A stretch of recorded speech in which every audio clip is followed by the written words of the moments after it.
La paracha de cette semaine est une paracha double où sont associés Matot et Massaé. On est à la toute fin du livre des Nombres et on associe ces deux parachiotes pour des raisons de calendrier, mais on est aussi à un moment particulier puisqu'on est Shabbat Rosh Chodesh. C'est le premier du mois juif juste maintenant, ce Shabbat.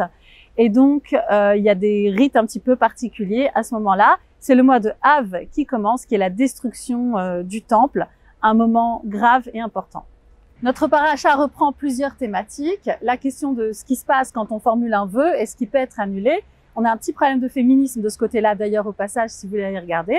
On a la négociation des tribus de Gad et de Réhouven sur où est-ce qu'ils vont vouloir s'installer.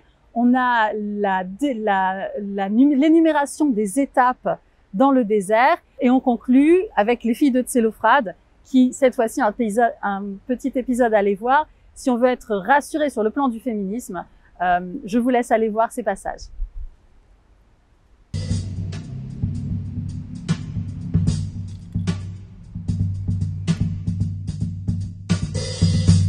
J'ai choisi de vous lire le premier verset de la paracha Massaé. Et les Mas'é Véné Israël, Asher Yatzou Me'eretz Mitzrayim, Letzivotam. Voici les voyages des enfants d'Israël qui sont sortis de la terre d'Égypte selon leurs armées, selon leurs unités, selon leur organisation. Beyad Moshe ve'Aaron, sous la direction de Moïse et de Aaron. Donc on parle de ces différentes étapes et c'est ce dont parle le premier verset de la deuxième des parachiotes Massé.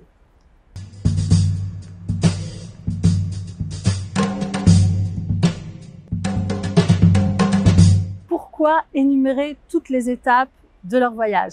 Et on pourrait se dire, ils sont sortis d'Égypte, ils sont arrivés en terre de Canaan, merveilleux, bravo, point à la ligne. En réalité, ce que nous dit Rashi, c'est que c'est important de voir aussi le trajet, parce qu'il a une valeur sur le plan de la création, de la relation entre Dieu et les enfants d'Israël, et puis sur le chemin intérieur qu'ils ont réussi à parcourir. C'est important de le savoir aussi, parce qu'en 40 ans, il y a eu 42 étapes, et on pourrait avoir l'impression qu'ils ont déménagé tous les ans, ou même un petit peu plus que ça. Alors qu'en réalité, l'essentiel des voyages s'est concentré au début et à la fin. Et au milieu, ils ont eu pendant les 38 années du milieu seulement 20 étapes.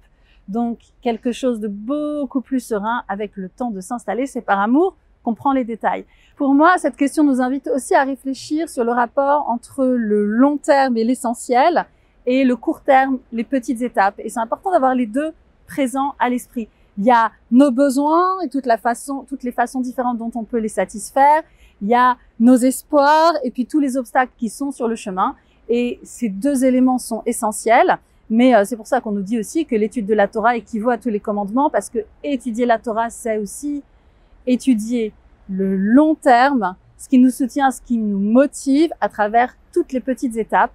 Et donc, quel est cet essentiel? C'est un bon moment, le Shabbat est un très bon moment pour y réfléchir.